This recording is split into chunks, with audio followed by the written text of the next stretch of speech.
delas, sendo também ministradas pela parte do Senhor. Então, é um retiro que não tem, né, nenhum impedimento para você participar para a glória do Senhor. Amém, igreja? Então, é isso. Se adiante, faça a sua inscrição, né, porque são 4 igrejas, né, juntas aqui em Curicica, participando desse retiro. Então, a intenção do coração do Senhor é que ninguém fique de fora. Amém? Amém? Glória a Deus. Vamos à palavra. No final a gente faz nosso dízimo e oferta, como sempre. Eu costumo fazer. Amém? E o nome da palavra era outra, mas eu vou dar a palavra, um nome melhorzinho dessa vez. O nome da palavra é: sejam santos como o Senhor é santo. Amém? Eu tinha dado outro título, né, que eu falei com a Tatiana. Aí a Tatiana gostou, claro, porque a mídia adora me arrebentar. A mídia adora. Mas eu vou colocar esse título, sejam santos como o Senhor é santo, para você não se assustar.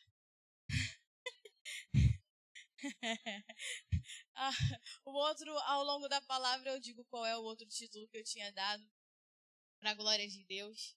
Então, vamos começar com esse título, sejam santos como o Senhor é santo, que no culto de primícias, para quem estava aqui, eu já comecei assustando o povo desde o início. Dessa vez eu vou começar devagar, né, para a gente ir bem, né, para o Senhor ir trabalhando a palavra em nossos corações. Então, abra sua Bíblia em 1 Pedro.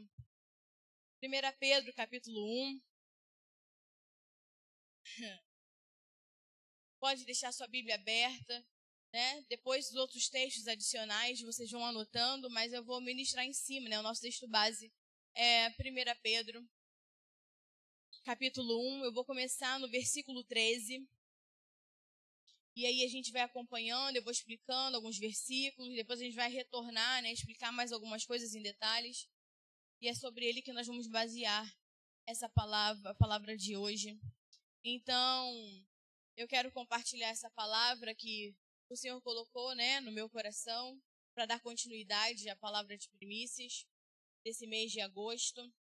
Essa palavra vai tratar do nosso chamamento, vai falar a respeito da nossa vocação celestial, né, aonde como nós deveríamos proceder diante do nosso chamado, da nossa vocação celestial, uma vocação que o Senhor nos fez, mesmo nós sendo indignos de servir ao Senhor, mesmo assim Ele nos chamou, nos vocacionou.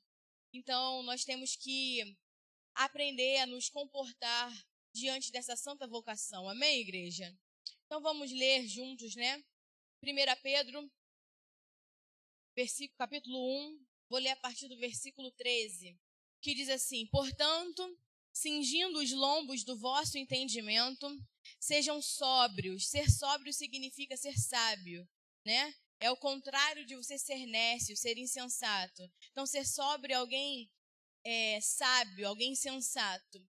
Então, cingindo os vossos lombos, o lombo do vosso entendimento, sede sóbrios, e esperai inteiramente na graça que vos ofereceu na revelação de Jesus Cristo, como filhos obedientes, não vos conformando com as concupiscências que antes haviam em vossa ignorância, mas, como é santo aquele que vos chamou, sede também santos em toda a vossa maneira de viver, porquanto está escrito: sede santos, porque eu sou santo. Amém? Vamos orar. Senhor, te rendemos graças, te agradecemos por esse dia, pela oportunidade, Senhor, de estar na sua casa, de nos reunir como corpo, como igreja, Senhor, porque a tua palavra diz: onde 2 ou mais estiver, ali o Senhor estará, Senhor. Então temos a plena convicção que o Senhor está presente nesse lugar, meu Pai. O Senhor está presente em nosso meio, meu Pai. A sua vida é real em nós e no meio de nós. Então te pedimos, Senhor, pela tua graça, que teu Espírito ministre a nós o seu evangelho. Te pedimos, Senhor, que pela graça, Senhor, a tua palavra de vida e verdade preenche os nossos corações a ponto de nos moldar, nos transformar, nos conformar à medida da sua perfeição, meu Pai. Porque como diz a tua palavra, Senhor, que possamos, em nome de Jesus, nos dedicar para sermos santos como o Senhor é santo, meu Pai. Em nome de Jesus. Se você crê, diga amém. Glória a Deus.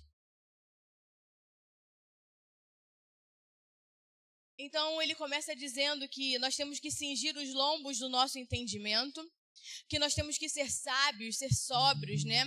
Não andar como nécios, mas esperar inteiramente na graça que o Senhor nos deu, como filhos obedientes, né? Então não é de qualquer forma. Nós temos que ser encontrados, né, de uma maneira específica. Então ele vai dizer, com os lombos cingidos, de maneira sóbria, como filhos obedientes, né, esperando inteiramente na graça do Senhor. Por quê? Porque aquele que nos chamou é santo. E se aquele que nos chamou é santo, nós também devemos ser santos assim como ele é. Porque está escrito, né, sede santos como eu sou santo. Assim como também, né, o versículo 16 está registrado em Levítico. Levítico 11, 44, Levítico 19, versículo 2, vai dizer a mesma coisa. O próprio Deus, né, falando, sede santos como eu sou santo, né? Então, Pedro vai continuar, versículo 17, vamos continuar a leitura. E se invocais por Pai, aquele que sem acepção de pessoas, julga segundo a obra de cada um, andai em temor durante o tempo da vossa peregrinação. Ou seja, o que é andar em temor? É você não viver de qualquer maneira.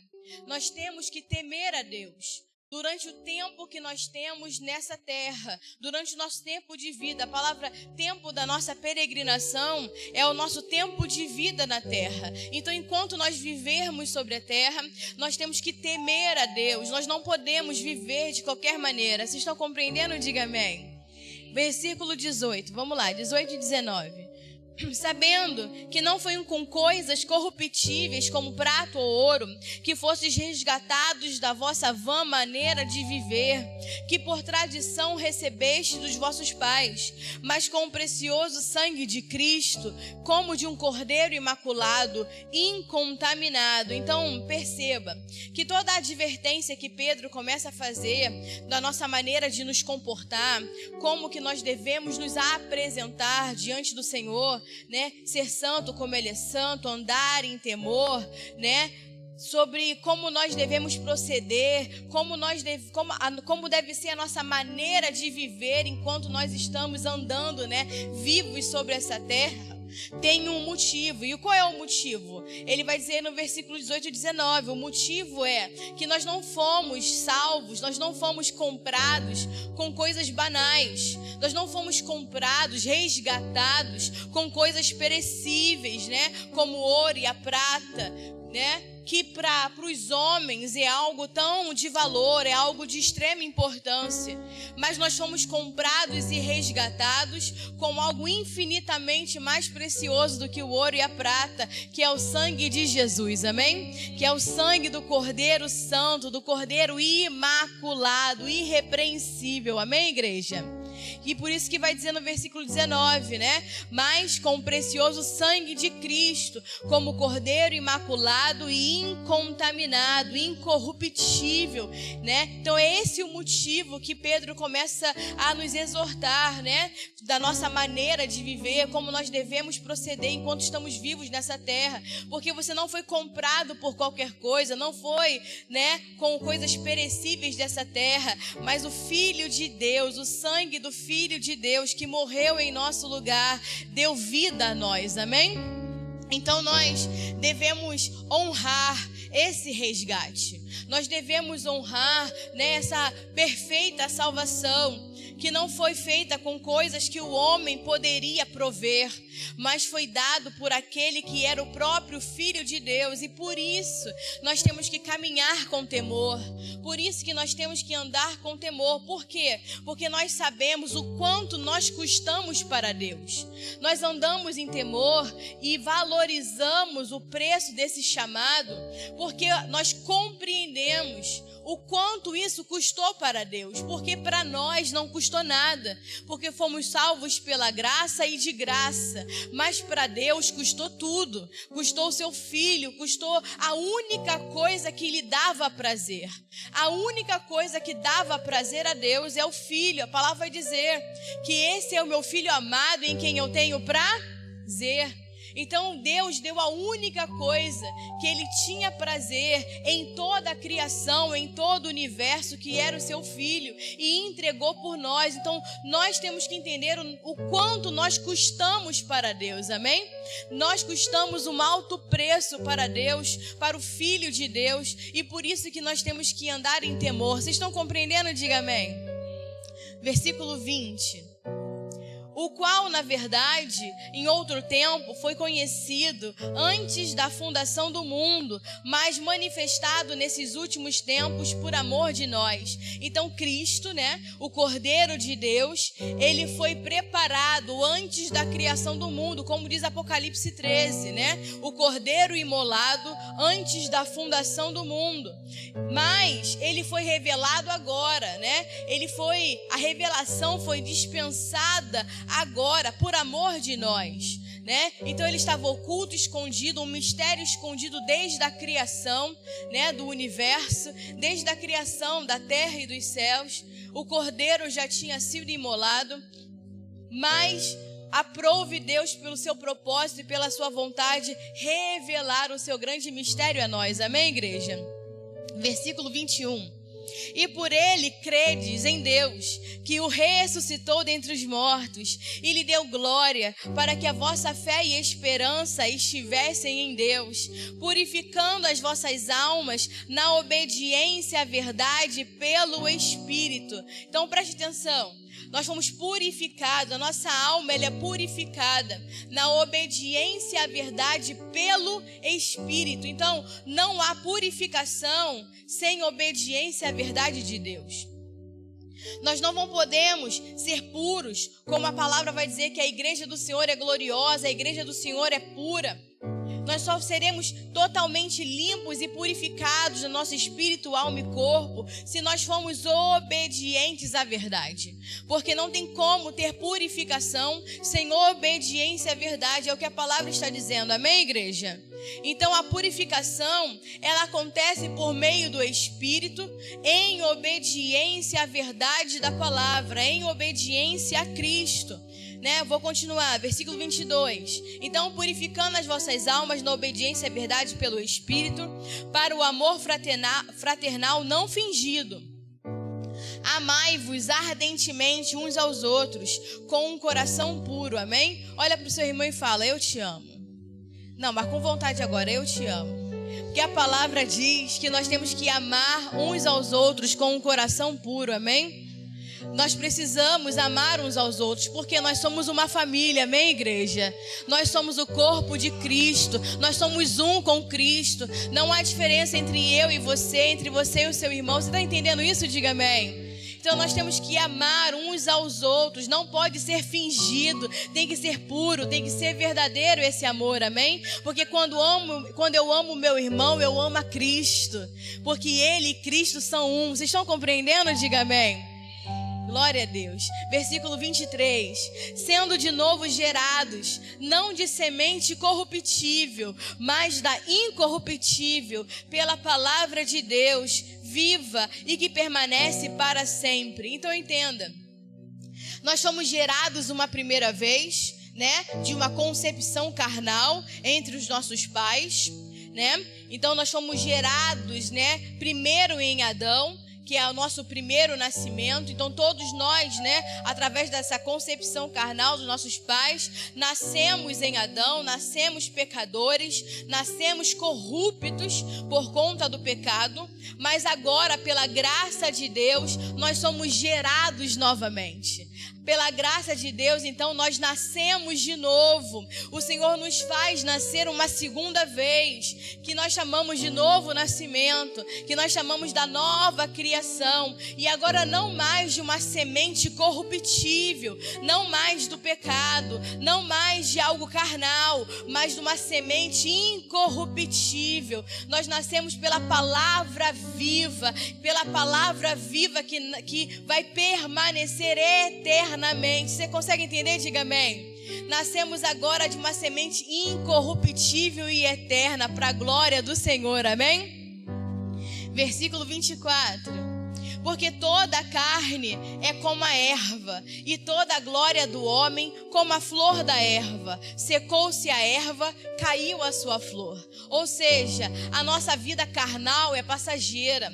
Essa vida que nós temos na carne, que vivemos, essa vida natural, ela é passageira, ela é perecível. Ela tem tempo para começar e ela tem tempo para acabar. Então nós somos peregrinos nessa terra, amém? Nós estamos aqui apenas de passagem, porque o Senhor vai voltar, vai nos tomar, vai criar novos céus e nova terra, e nós vamos habitar com Ele em novos céus e nova terra para a glória do Senhor, amém? Então nós estamos nesse mundo, né, de forma passageira, de forma rápida. Nós temos um tempo limitado de vida. Então ele vai comparar, né, como que a carne é como a erva. E o tempo do homem, a glória do homem, né? Está falando sobre o tempo de vida do homem. Ele é como a flor da erva. Então a erva seca, a flor cai e ela morre. Então nós somos nascidos, né, dessa carne, mas a nova vida que nós recebemos pela semente incorruptível vai nos fazer permanecer para sempre. Ainda que esse corpo pereça, nós seremos vivos eternamente em Cristo Jesus, amém? Nós viveremos eternamente com Ele, amém, igreja? E por quê? Por que nós vamos permanecer para sempre? Vai responder no versículo 25, vamos continuar. Mas a palavra do Senhor permanece para sempre. E esta palavra que entre vós foi evangelizada. Então entenda, nós vamos permanecer para sempre porque a palavra do Senhor que foi semeada em nós, porque a palavra do Senhor é a boa semente, ela é eterna. Então nós viveremos eternamente, amém? Porque a palavra do Senhor é vida, a palavra do Senhor é Cristo. E agora nós estamos em Cristo para a glória do Senhor, amém, igreja? Então, se nós somos gerados pela palavra que permanece para sempre, nós também vamos permanecer para sempre, porque essa palavra está enxertada em nós, amém? Essa vida está enxertada em nós. Como disse Jesus lá em João 15, versículo 7, vai dizer: se vós estiverdes em mim e as minhas palavras estiverdes em vós, então nós estaremos juntos eternamente, amém, igreja? Então, enquanto eu permaneço nele, ele permanece em mim, então nós seremos um e permaneceremos para todo sempre, para toda eternidade. Se a palavra de Deus então está em nós, nós vamos permanecer juntos para a glória do Senhor, amém?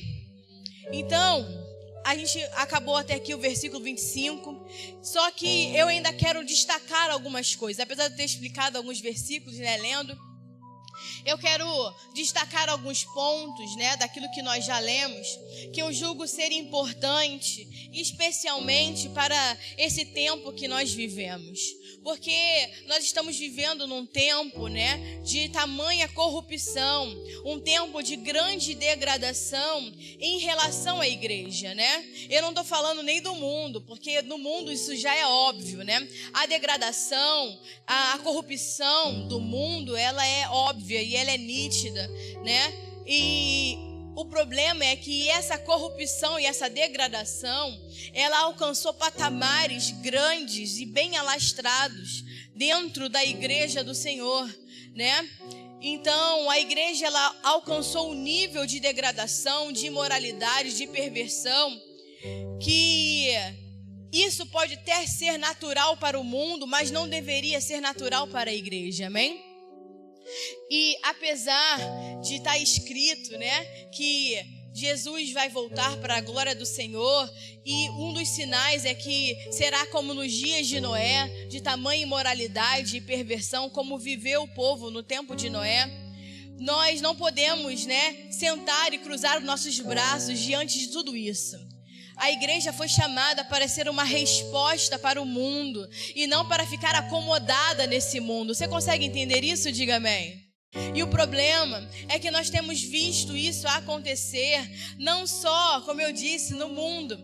Nós temos visto isso acontecer dentro da igreja, dentro daquilo que nós chamamos igreja, e que por um certo momento, irmãos, eu vou te dizer que eu me questiono, eu me indago, que será mesmo que essa é a igreja do Senhor? Né? Chega um momento que você vê tanta coisa, tanta barbaridade, que você indaga, será que é isso aí que é a igreja do Senhor? Porque a palavra diz que a igreja do Senhor é pura, santa, gloriosa, lavada, purificada pelas águas da palavra, né? A igreja do Senhor, ela é genuína, ela nasce de uma semente, como nós lemos, incorruptível. Então, como pode haver tanta deteriorização, tanta corrupção, tanta imoralidade, né? Tanta perversão dentro da igreja?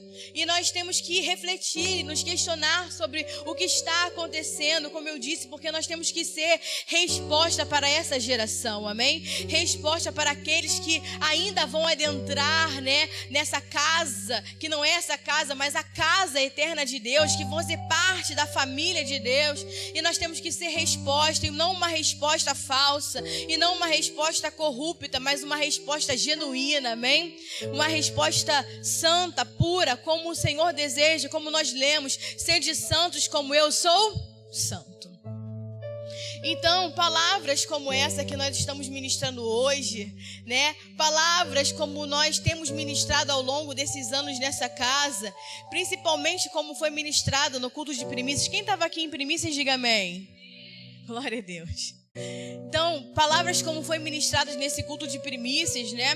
Que eu até falei com o pastor Bruno voltando para casa. Eu estava muito cansada depois do culto, né?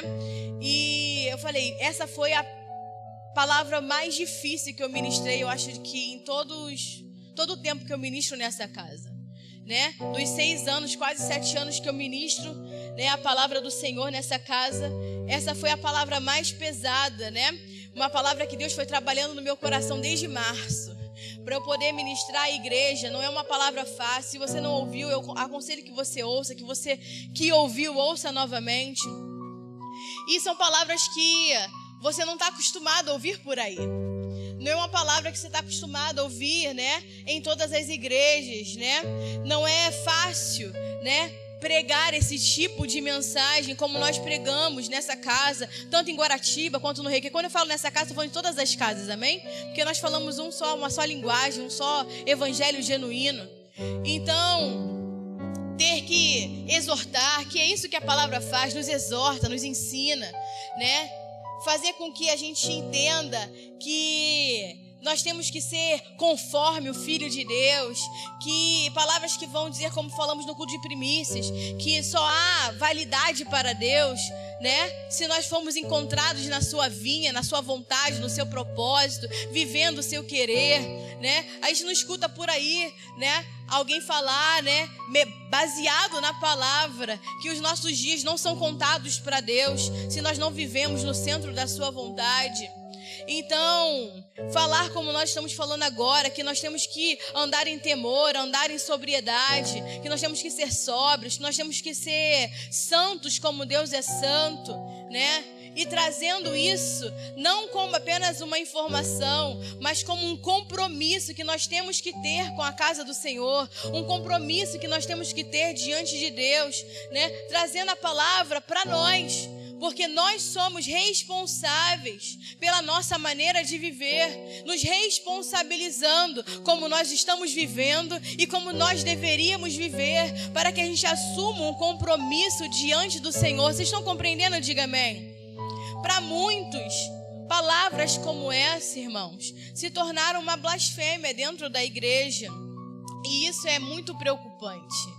É muito preocupante quando a palavra genuína, ela está sendo silenciada, para que a gente não venha perder membros da igreja, né? E a gente esqueceu que o que nos importa não é agradar a homens, mas agradar o coração de Deus.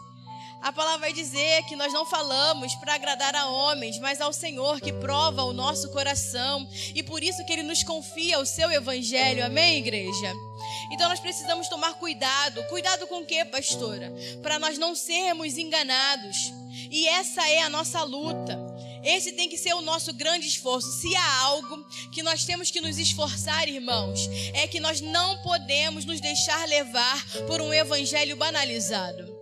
Se há algo que nós temos que nos esforçar, é não nos enveredar num evangelho enganoso, num evangelho diluído, num evangelho banalizado. Porque é muito fácil banalizar a igreja, né? Nos tempos que vivemos hoje, né? Como igreja, como geração, se tornou muito fácil banalizar a igreja. É muito fácil banalizar a santidade. É muito fácil banalizar a vida com Deus. Por quê? Porque o nosso coração é enganoso. E o nosso coração enganoso começa a nos dar argumentos, né? Que vai nos levando a cada dia a estar menos compromissados com Deus e mais compromissados conosco. A geração que vivemos hoje, né, de tanta informação, de tanto imediatismo, de tantas coisas que agora são fáceis de se conseguir, fácil de pegar, fácil de chegar, fácil de ter a informação. Nós nos tornamos menos compromissados com a casa do Senhor, com o propósito de Deus, com a vontade de Deus. E nos tornamos mais compromissados conosco, com os nossos interesses, com os nossos sonhos. Então nós temos que nos esforçar para que o nosso coração permaneça reto, para que o nosso coração permaneça íntegro diante do Senhor, para que a gente não venha banalizar o evangelho, porque o nosso coração, né, que é enganoso, como diz a palavra, ele vai tentar nos ludibriar, ele vai tentar nos enganar. A nossa alma ainda não está totalmente regenerada. Então a nossa alma, o nosso coração, ele vai tentar nos convencer. Como? Dizendo assim: mas isso não tem problema. Você pode viver como você quer.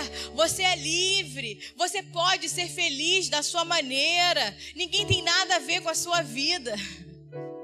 Então o coração, ele vai criando laços, criando tramas em nós, nos enveredando. Então nós temos que nos esforçar, irmãos, para que a gente se mantenha íntegro diante do Senhor, amém? Para que o nosso coração não seja contaminado, para que as vozes do nosso interior, a nossa imaginação não contamine o nosso coração e o nosso coração comece a contar essas ladainhas para nós, dizendo que, isso não tem problema, isso não tem nada a ver, você pode viver como você quiser, você já é grande, você já é adulto, você já paga suas contas e ninguém tem nada a ver com a sua vida. E quando nós percebemos, nós já estamos novamente enredados no mundo.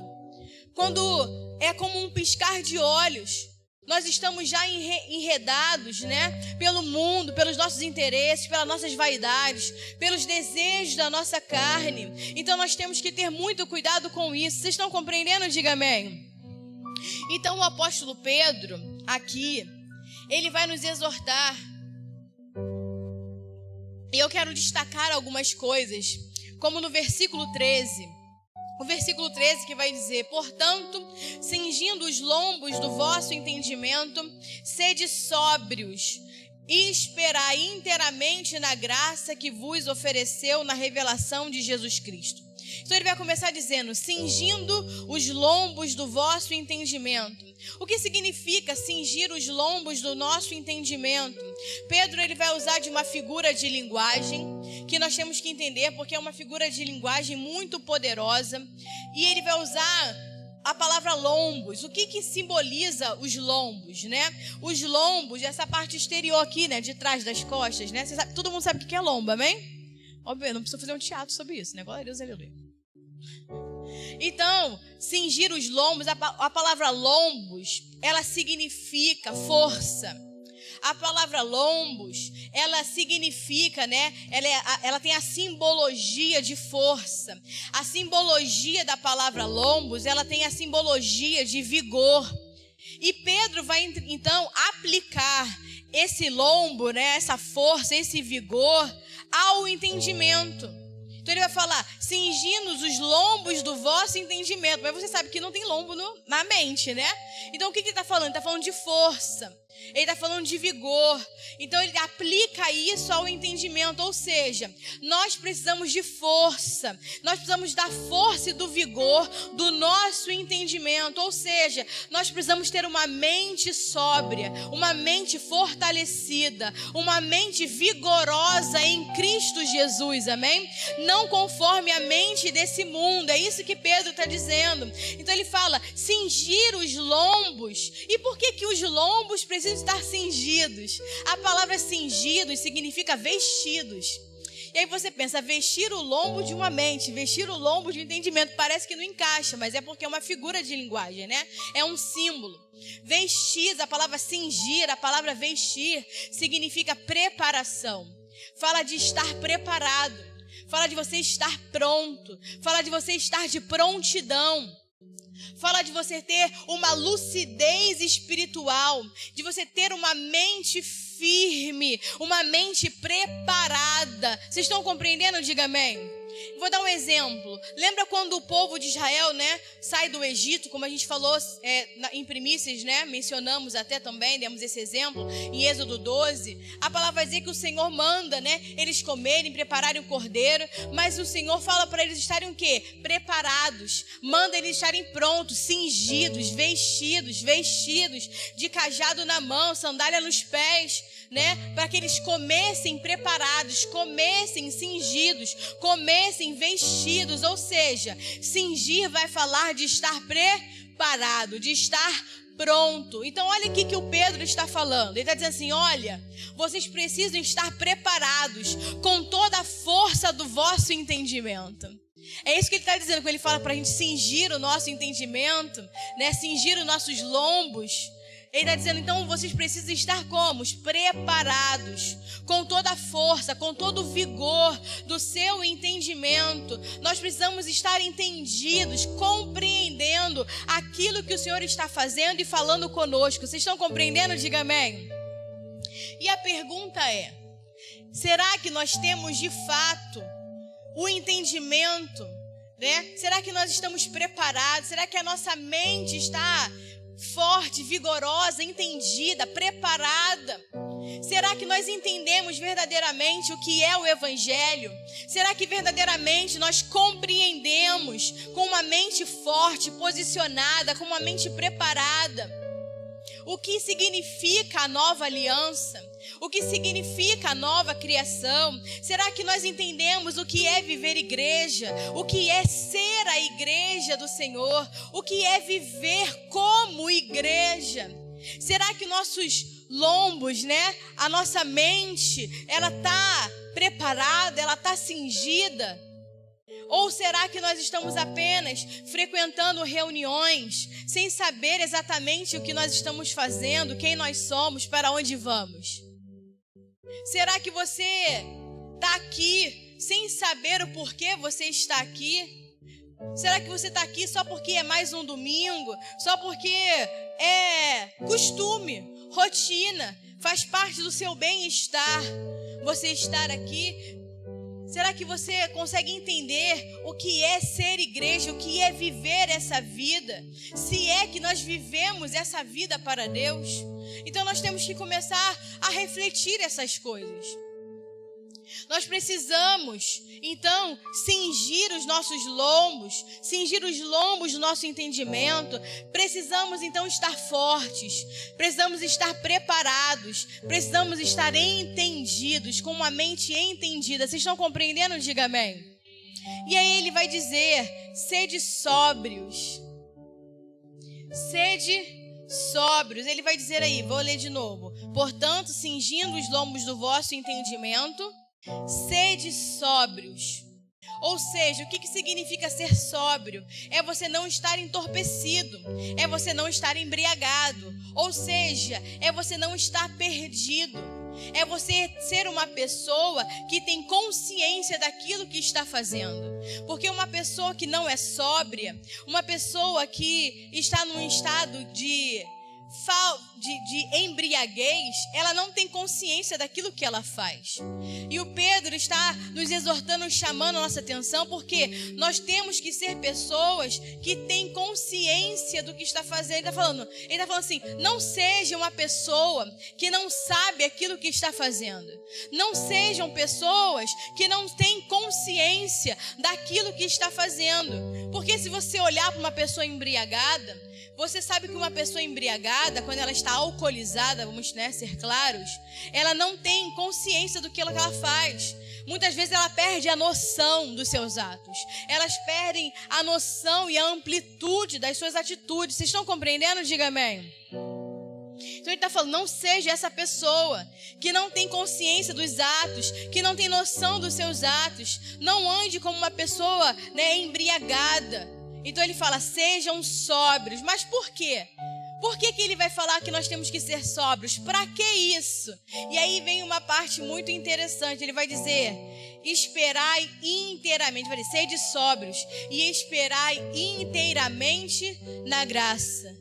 O que nós entendemos por esperar inteiramente? Por que ele fala, ele não falou só esperar na graça? Por que ele, né, ressalta o inteiramente? O que significa inteiramente? Significa que não pode haver outra coisa. Significa que nós temos que estar por inteiro. Nós temos que esperar por inteiro. Não pode ser em partes. Eu não posso esperar em partes. Eu não posso ter expectativas em parte. Eu tenho que estar inteiro nisso, dedicado inteiramente, de corpo, alma e espírito. Você está entendendo? Diga amém.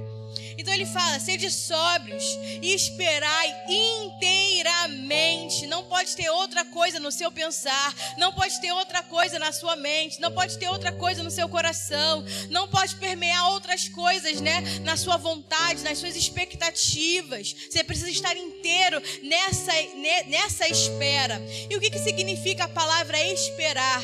A palavra esperar vem da palavra esperança. Ou seja, aonde você deposita a sua esperança, aonde você deposita a sua confiança. Ele fala, então, a sua esperança, ele fala, esperar inteiramente na graça. Ele fala, a sua esperança, a sua confiança, ela tem que estar íntegra, inteira na graça do Senhor. A sua esperança, ela tem que estar por inteiro. Você tem que estar por inteiro nessa grande esperança, nessa grande expectativa que é a graça do Senhor. Vocês estão entendendo? Diga amém. Por quê? Porque na graça, muito se fala sobre a graça, né? Nós ministramos muito a respeito da graça, falamos sempre a respeito da graça, porque não tem como, né, pregar o evangelho se não estiver falando da graça, porque o evangelho é a graça, a palavra é a graça que nos alcançou. Nós vivemos na dispensação da graça, amém? Não existe reino sem graça, então tudo é pela graça. Mas muito se fala sobre a graça, mas a graça de Deus, ela é uma pessoa, amém? Nós sabemos que a graça de Deus não é uma definição que nós encontramos em dicionários. A graça de Deus é uma pessoa, a graça de Deus é Cristo Jesus, amém? Ele é a graça. A Bíblia diz, né?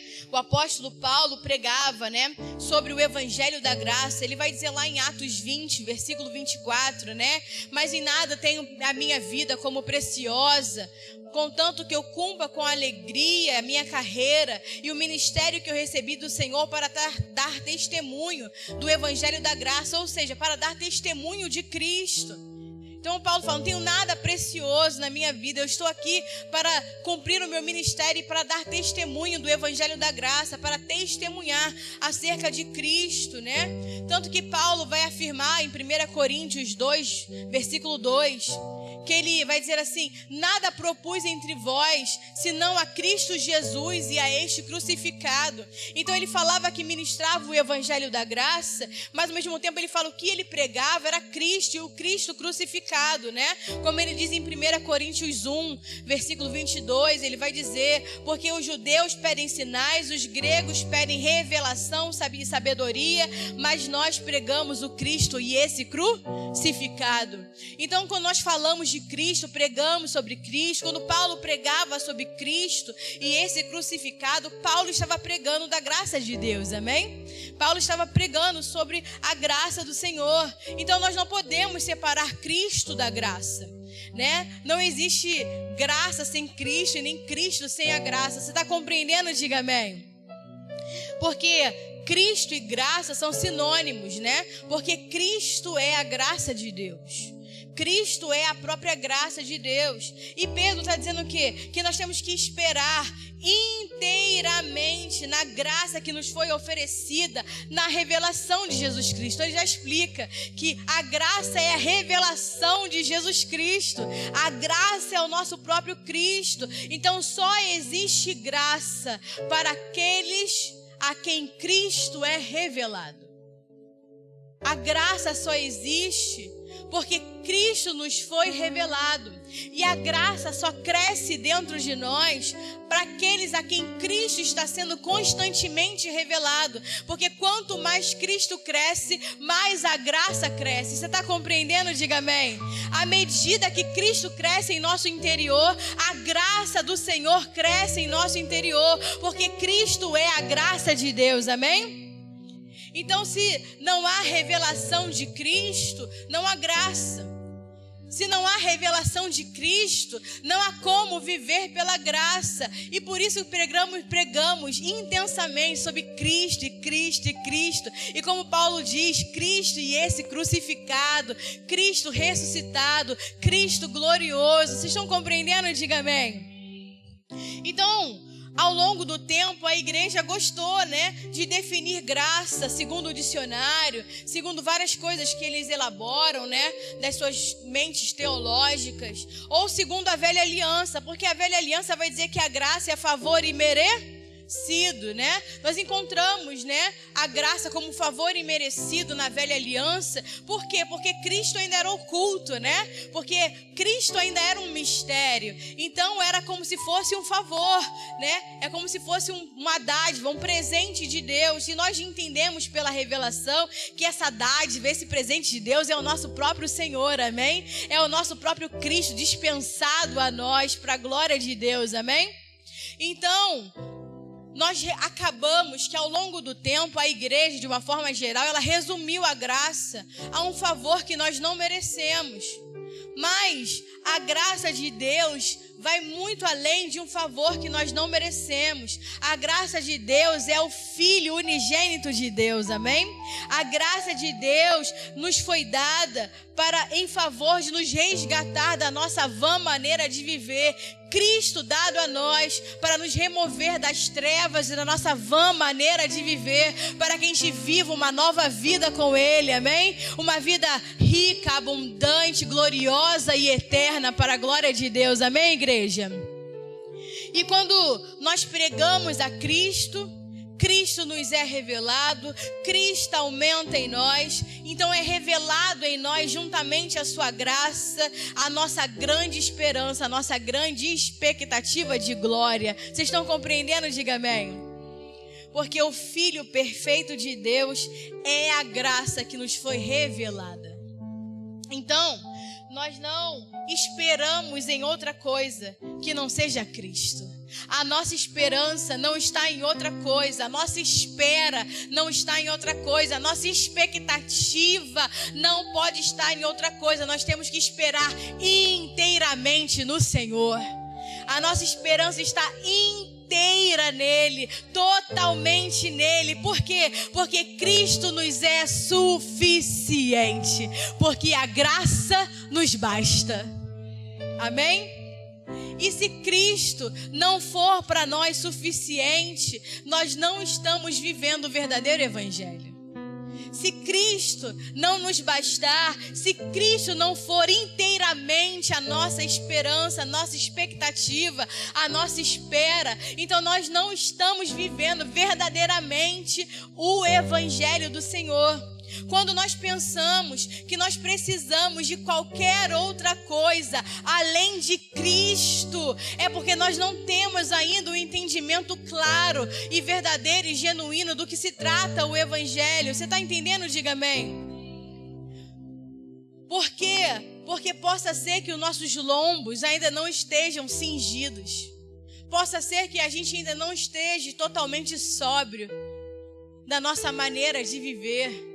Possa ser que o nosso entendimento ainda não esteja, fortalecido e vigoroso, cingido, preparado.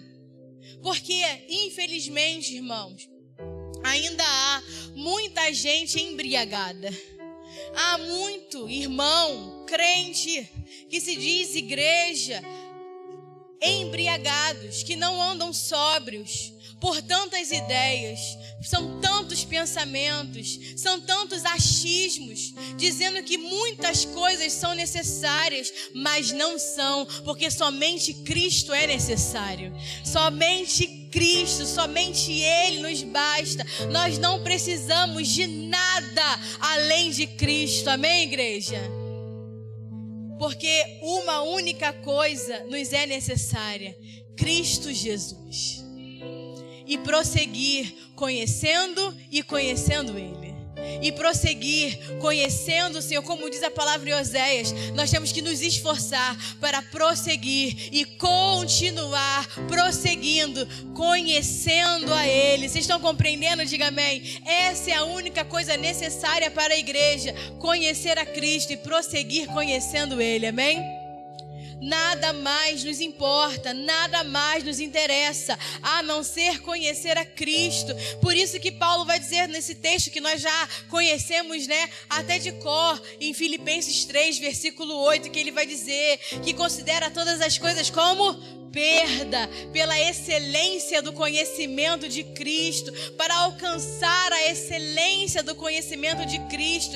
Ele vai dizer: sofri perda sobre todas as coisas e considero tudo como esterco para ganhar a Cristo e ser achado nele, amém, igreja? Porque não precisamos de nada além de Cristo e de conhecê-lo cada vez mais, amém? Você pode dar um glória a Deus, irmãos? Cristo é a nossa vida, amém? Então, essa deve ser a nossa grande preocupação. Se nós temos que nos esforçar a algo, irmãos, aí está o motivo do nosso esforço: ganhar a Cristo, conhecer a Cristo, ser achado nele, ser ganho por Cristo, ter todos os nossos afetos, ter todos os nossos sentimentos, ter todo o nosso pensamento, ter toda a nossa mente, ter toda a nossa alma, ter todas as nossas vontades absorvidas por Ele, tudo completamente arrebatado para Ele, arrebatado por Ele, a ponto de não conseguirmos mais viver a nossa vida sem Ele, a ponto de não conseguirmos mais viver um minuto da nossa vida sem conhecê-lo mais. Esse deve ser o grande esforço da nossa vida. Se há algo que nós temos que nos esforçar, que seja para conhecê-lo cada vez mais, amém, igreja? Até que Ele arrebate todas as nossas emoções, todos os nossos afetos, todos os nossos sentimentos, nossos desejos, até que toda a nossa alma seja arrebatada por Ele e para Ele, para a glória do Senhor, amém? Nós temos que acordar pela manhã, irmãos, com a santa esperança que naquele dia nós vamos conhecer um pouco mais de Cristo. Você tem que acordar não só no domingo, você tem que acordar todos os dias, que mais um dia o Senhor te deu a oportunidade de acordar, de respirar, para conhecer mais dEle, para conhecer um pouco mais dEle. Vocês estão entendendo? Diga bem. Essa tem que ser a nossa espera, a nossa esperança, a nossa expectativa, e o nosso coração tem que estar inteiro nisso, amém, igreja? Que nós temos que crer que de alguma forma, no nosso dia a dia, mesmo nos nossos afazeres, o Senhor vai se revelar mais um pouco. Cristo vai se revelar mais um pouco. Ele vai se revelar no seu trabalho, através da sua família, através dos seus irmãos, através dos seus amigos. Você vai, através da criação, Cristo vai falar, Cristo vai se revelar mais um pouco a nós, porque Ele é a única coisa que nós precisamos como igreja. Cristo é a única coisa que nós precisamos como igreja, porque Cristo é o começo, Cristo é o fundamento, Cristo é o meio, Cristo Cristo é o fim de tudo aquilo que nós chamamos como obra da igreja. Ele é o início e o fim, o alfa e o ômega, o primeiro e o derradeiro, amém? Não existe nada antes dele, não existirá nada depois dele, amém, igreja? Ele é a pedra fundamental, ele é o alicerce, ele é a pedra de esquina, ele é a pedra de arremate, ele é a obra completa daquilo que nós chamamos de igreja, amém? Por isso, outra coisa não deveria nos interessar, a não ser a Cristo, a não ser viver a sua vida, a não ser viver a sua vontade nessa terra, durante o nosso tempo de peregrinação, né? Durante o nosso tempo de vida nessa terra, outra coisa não deveria nos interessar, a não ser Cristo, amém, igreja? Como Paulo disse, né? Os judeus pedem sinais, os gregos buscam sabedoria. E nós? O que nós estamos pedindo? O que a igreja desse tempo tem pedido ao Senhor? Porque quando nós lemos esse texto, às vezes nós lemos de uma maneira julgadora, vendo que os judeus pediam sinais, os gregos queriam sabedoria. Mas hoje a igreja, o que ela busca? Hoje a igreja, o que ela está pedindo diante do Senhor? E nós vemos por aí a igreja pedindo milagres, pedindo estudos, pedindo ensinos, pedindo comunhão, pedindo relacionamento, pedindo isso, pedindo aquilo. Mas quantos querem a Cristo e este crucificado? Quantos pedem a Cristo e esse crucificado? Quantos pedem essa vida de renúncia, onde você entrega tudo para viver a sua vontade? E Pedro vai chegar no verso 14 e ele vai continuar falando algo interessante. E ele vai dizer assim: como filhos obedientes, não vos conformando às concupiscências que antes havia em vossa ignorância. Ou seja, antes nós andávamos cada um fazendo o que achava melhor, cada um na sua ignorância, cada um fazendo aquilo que pensava que era melhor, buscando os seus próprios interesses. E 2 Pedro 1, versículo 20, vai dizer assim: sabendo primeiramente isso, que nenhuma profecia da Escritura é dada de particular interpretação. Então olha, esse texto de 2 Pedro 1, versículo 20, vai corroborar com 1 Pedro 1,14. Vai corroborar por quê? Porque está dizendo que nós não podemos andar como andávamos antes, na nossa ignorância, amém? Que nós temos que ser filhos obedientes.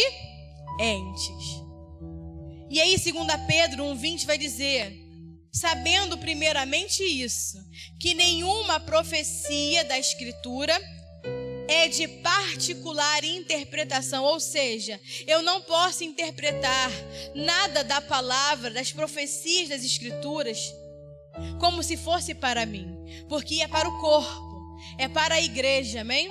Não é para particular interpretação, não é para pegar aquilo que a palavra diz e aplicar a minha maneira de viver, aquilo que eu gosto. Eu não posso pegar a palavra e aplicar a palavra aos meus interesses. Vocês estão compreendendo? Diga amém. É isso que Pedro está dizendo. Eu tenho que ser filho obediente. Não posso pegar a palavra e aplicar a minha maneira de viver como eu vivia na minha ignorância. O que é viver na ignorância? É viver da minha maneira, da minha forma, pelos meus interesses, pelas minhas vontades.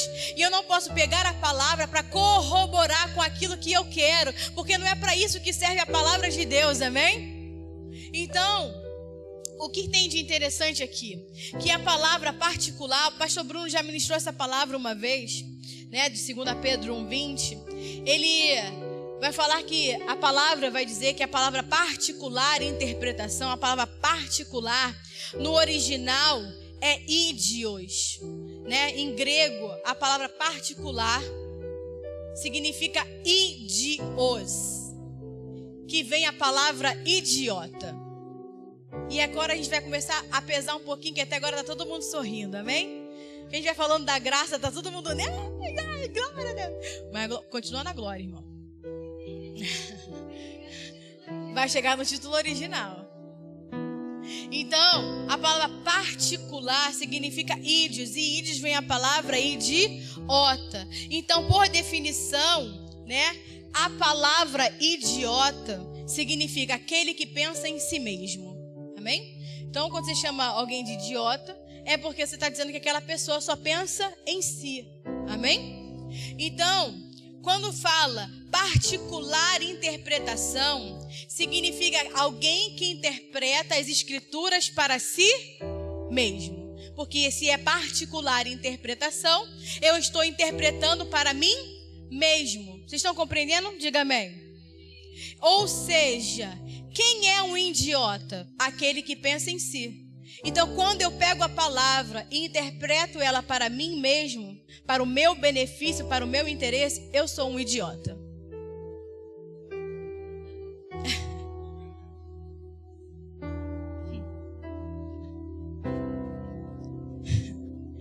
Você é um ídios, porque você usa particular interpretação, né? Você usa a interpretação da palavra para si mesmo. E tudo aquilo que a gente faz para si mesmo é um ídios, é um idiota. Amém? Vou fazer uma observação a título de curiosidade, amém? A título de curiosidade e sabedoria, para você saber, óbvio. O oposto da palavra ídios é a palavra polis. O contrário, né? O oposto da palavra ídios é a palavra polis. Que vem, a palavra polis é a palavra que vem a palavra política. O que significa a palavra política? A palavra política significa pensar no bem comum de todos. Amém? Apesar de não ver isso por aí. A palavra política significa pensar no bem comum de todos. Então, olha para mim. Nós, como igreja, nunca deveríamos odiar a política. De quem nós não deveríamos gostar muito são dos políticos. Mas não da política. Porque política é pensar no bem comum de todos. Amém? A raiz da palavra política significa pensar no bem comum de todos. Então, políticos são os caras corruptos, né? Que andam por aí roubando nosso dinheiro em nome da política. Em nome do bem comum a todos, eles roubam, né? Eles vivem, né, para si. Aí o crente fala assim: ah, mas eu odeio a política. Não, você não deve odiar a política, porque senão você se torna um idiota. Porque se você não trabalha para algo que é o bem comum de todos, você trabalha para si. Porque se você não gosta de política, você não gosta do bem comum para todos. E se você não gosta do bem comum para todos, você só gosta do bem para si. E você se torna então um idiota. Alguém que só pensa em si mesmo. Quando eu não penso no todo, quando eu não penso nas pessoas, quando eu não penso no bem global, assim, no bem de todos, eu só penso em mim. E quando eu só penso em mim, eu me torno um idiota. Você está entendendo? Diga amém. O que nós não devemos gostar, e da maioria de fato, né, não deveríamos gostar mesmo, são dos políticos, principalmente os de hoje. Por quê? Porque eles só fazem a política pensando em si mesmos, né? Então, né, eles que são os verdadeiros idiotas, porque eles só pensam em si. Então, ele vai dizer assim, que nenhuma escritura é de particular interpretação, ou seja, nenhuma escritura é para idiotas. Nenhuma escritura é para particular interpretação. Então a escritura não foi feita para idiotas. Irmãos, o nome da palavra seria: não seja um idiota. Então eu mudei: seja santos como o Senhor é santo. Viu? Eu enganei vocês direitinho, não foi? Porque se eu falo no início, já vai ficar como, né? Prender na cadeira assim e falar: já bastou primícias, agora não, né? Então eu comecei como, né? Light, né? Seja santos como o Senhor é santo. Glória a Deus. Nós vamos terminar nisso, amém? Mas, irmãos, lamentavelmente falando, e não é, a gente está rindo, né? Não é uma brincadeira. Cada dia mais cresce o número de idiotas dentro da igreja. Cada dia mais cresce o número de pessoas que só pensam em si mesmas. Porque a gente leva por nome pejorativo, engraçado, às vezes, da palavra idiota. Mas idiota é pessoas que só pensam em si mesmas. E cada dia mais cresce o número de pessoas que só pensam em si mesmas dentro da igreja. Pessoas que só vivem para si mesmas. Pessoas que não estão preocupadas com os negócios do Pai. Jesus, com 12 anos, virou para a mãe que estava procurando. Ele falou assim: você não sabia que eu estava aqui cuidando das coisas do meu Pai? Com 12 anos ele já não era um idiota, porque ele já estava cuidando das coisas do Pai. Então hoje nós vemos, né, infelizmente, um número que cresce cada vez mais e são gerados e formados nessa idiotice, que vivem para si, vivem buscando os seus interesses e não estão preocupados com a obra do Senhor, não estão preocupados com o propósito de Deus, não estão preocupados com os negócios do Pai, não estão preocupados com a vontade de Deus. Porque nós nos convertemos, irmãos, e fomos salvos pela graça, amém? Nós nos tornamos automaticamente família para Deus, amém? Nós nos tornamos filhos de Deus, fomos tomados por adoção e feitos filhos de Deus, amém? Só que existem na Bíblia duas palavras para filhos no Novo Testamento, que são os filhos obedientes e os filhos desobedientes, que são os filhos maduros e os filhos imaturos, que a própria palavra vai dizer que são os meninos que ainda bebem leite e os maduros que já comem um alimento sólido.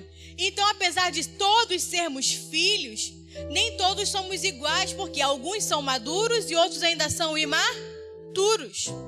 E os filhos maduros, os filhos obedientes, como a palavra vai dizer, que nós temos que ser obedientes, filhos obedientes, como nós lemos. Então, nós temos que ser filhos maduros. Esses filhos maduros, os filhos obedientes, eles não são mais ídios, né? Eles não são idiotas. Por quê? Porque os filhos obedientes, os filhos maduros, não vivem para si. Quando nós amadurecemos, quando nos tornamos filhos obedientes, eu deixo de viver para mim, porque se eu sou obediente, eu não obedeço mais aos meus desejos, eu obedeço à vontade do Senhor, amém? E isso me torna um filho maduro. Então, por eu ser um filho obediente, fazer a vontade do meu Pai, eu amadureço. Então, eu deixo de ser um ídios, eu deixo de ser um idiota, eu deixo de usar a palavra, né, como interpretação particular para mim mesmo. Eu paro de pensar em mim, porque agora os meus pensamentos estão no Senhor. E os filhos obedientes, os filhos maduros, começam então a se envolver nos negócios do Pai. Começam a se envolver com o propósito de Deus, que é a igreja, que é a edificação da sua casa, que é viver a sua vontade plenamente. Vocês estão compreendendo? Diga amém. Mas, sempre tem um mais. Todas as vezes que nós colocamos um idiota para mexer com os negócios do Pai, nós temos grandes problemas. Porque essa pessoa vai administrar pensando nos seus próprios lucros, pensando nos seus próprios recursos, pensando nos seus próprios benefícios, pensando nos seus próprios interesses e nunca pensando no bem comum, nunca pensando no corpo, nunca pensando na igreja, nunca pensando em todos. Vocês estão compreendendo? Diga amém. Por isso que um filho imaturo, um filho desobediente, um filho idiota não pode cuidar dos negócios do Pai. Porque ele só vai usar os negócios do Pai em benefício próprio. Porque um idiota só pensa em si, um filho imaturo só pensa em si, e todo filho imaturo é idiota. Mas os filhos maduros não. Os filhos maduros são obedientes. Mas os filhos imaturos são desobedientes, só pensam no seu próprio umbigo. só pensam nos seus próprios interesses. Vocês estão compreendendo? Diga amém. Então vamos voltar para 1 Pedro 1,14, vai dizer: como filhos obedientes, não vos conformando às concupiscências que havia em vossa ignorância, mas começando aquele que vos chamou, sede vós também santos em toda a vossa maneira de viver. Toda a nossa maneira de viver tem que ser como Ele é, santo. Temos que ser santos, ser maduros, ser perfeitos, ser obedientes. Não podemos continuar sendo idiotas, pensando apenas em nós mesmos. Vocês estão compreendendo? Diga amém. Nós deveríamos ser santos na nossa maneira de viver, porque, como diz a palavra, porque nós entendemos o preço que Deus pagou por nós. Porque nós entendemos, compreendemos o grande sacrifício que Deus fez por nós quando entregou o seu Filho. E nós precisamos pontuar uma coisa: que nós somos testemunhas vivas da graça de Deus. Amém, igreja? Nós fomos feitos para ser testemunhas vivas da graça de Deus, da graça que nos foi confiada. Então nós não podemos viver de qualquer maneira. Nós não podemos nos portar de qualquer maneira, porque nós somos testemunhas da graça de Deus. Nós somos testemunhas de Cristo. Nos foi confiado um evangelho que nos faz ser modelos, exemplos para todos que estão à nossa volta. Inclusive, nós podemos causar escândalo, dependendo de como nós vivemos. Nós podemos causar escândalo na vida do irmão, dependendo da maneira que a gente vive. Entende? Então, nós não podemos nos comportar como ídios, vivendo da maneira que a gente pensa que deve viver. Porque eu poderia pensar assim: bom, eu vou viver a minha vida como eu quero, eu vou viver segundo os meus desejos, eu vou viver a minha vontade. Eu não estou nem aí para o que as pessoas vão falar, eu não estou nem aí o que as pessoas vão pensar a meu respeito. Se você pensa dessa forma, você é um ídios. Você é uma criança, você é um imaturo. Porque crianças são inconsequentes, homens maduros são responsáveis. Crianças são inconsequentes, elas não ligam pelo que as pessoas vão ver, vão falar. E elas se portam de qualquer maneira, porque ela fala: a vida é minha, eu vivo como eu quero. Mas elas são ídios. E nós não podemos ser ídios. Nós não podemos pensar assim, porque se você pensa assim, você é um idiota. Alguém que pensa em si mesmo, alguém que pensa no próprio umbigo, alguém que não está comprometido em ser testemunha viva de Cristo e se comportar. Ele fala: sejam sóbrios, obedientes, cuidem da vossa maneira de viver. Nós temos que cuidar da maneira que nós vivemos, aquilo que falamos, como nos portamos. Pastora, você está me chamando de idiota? Não, irmão, nunca. Eu não chamei você de idiota. Você que está se denunciando com seu próprio comportamento. Eu só estou te ensinando aquilo que ensina a palavra de Deus para nós. Amém? Então eu não estou te chamando de idiota. Eu estou te ensinando o que a palavra está dizendo para nós. É o seu comportamento que denuncia quem você é. Ou você é um filho maduro e obediente, ou você é um filho imaturo, desobediente e idiota. Se o seu viver, se o seu comportamento está escandalizando os irmãos, principalmente os novos convertidos, você é um idiota.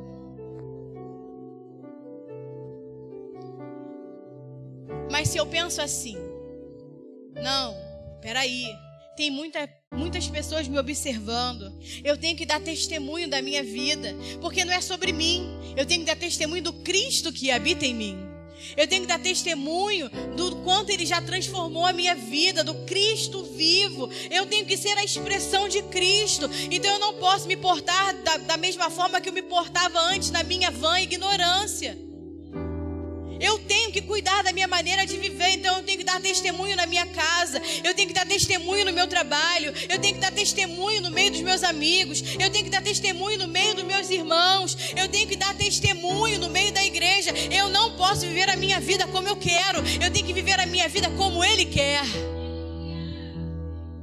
Eu preciso viver a minha vida em obediência, para que eu seja um exemplo para os meus irmãos. E eu não seja só um exemplo dentro da igreja, eu tenho que ser um exemplo principalmente fora da igreja. Eu tenho que ser um exemplo dentro da minha casa, com a minha família, com meus parentes, com meus amigos, na minha escola, na minha faculdade, no meu trabalho, no seu andar, no ponto do ônibus, na esquina. Você tem que ser um exemplo. Você tem que ser um exemplo no trânsito, andando a pé, de mula, não importa. Você tem que ser um exemplo. Você não pode achar que você pode viver da maneira que você deseja, porque você já morreu e Cristo vive a sua vida, irmão. E quando você escandaliza o irmão, você está mostrando para esse que ainda ou está chegando e é nécio, ou para aqueles que nem conhecem o Senhor e vão olhar assim: isso é evangelho? Isso é o Cristo? Isso é Jesus? E não é. É só a sua idiotice. Não é.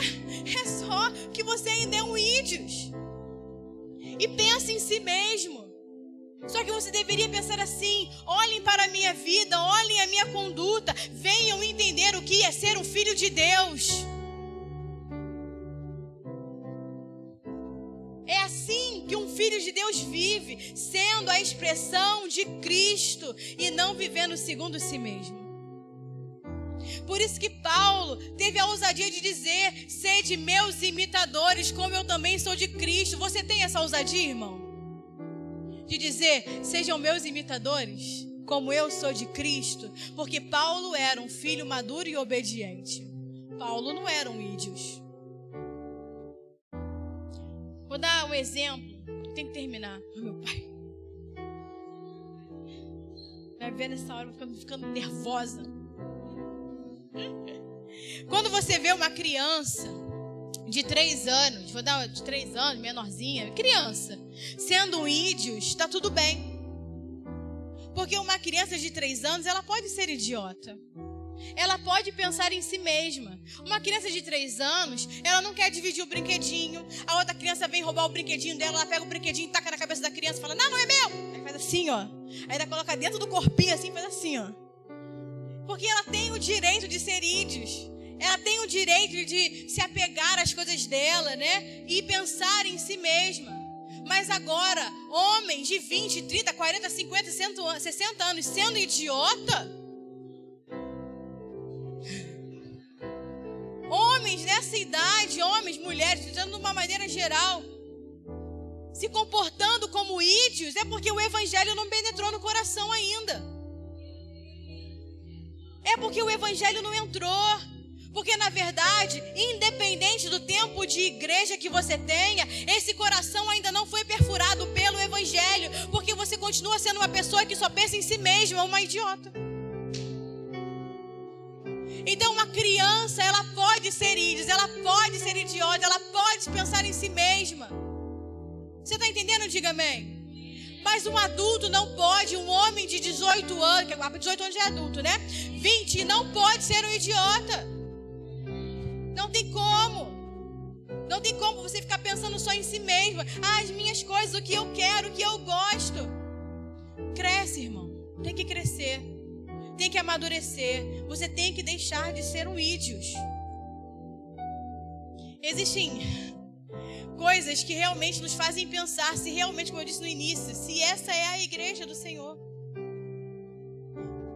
Porque é tanta gente, ídios, é tantos ídios espalhados pela igreja, tantos líderes religiosos que deveriam estar pensando na edificação da igreja, mas estão pensando em si mesmos.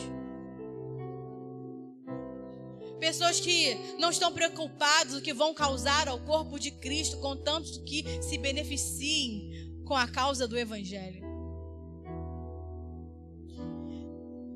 Não entendem que Deus nos colocou e nos chamou a todos nós para sermos uma referência, não de nós, mas de Cristo. Somos embaixadores de si mesmo?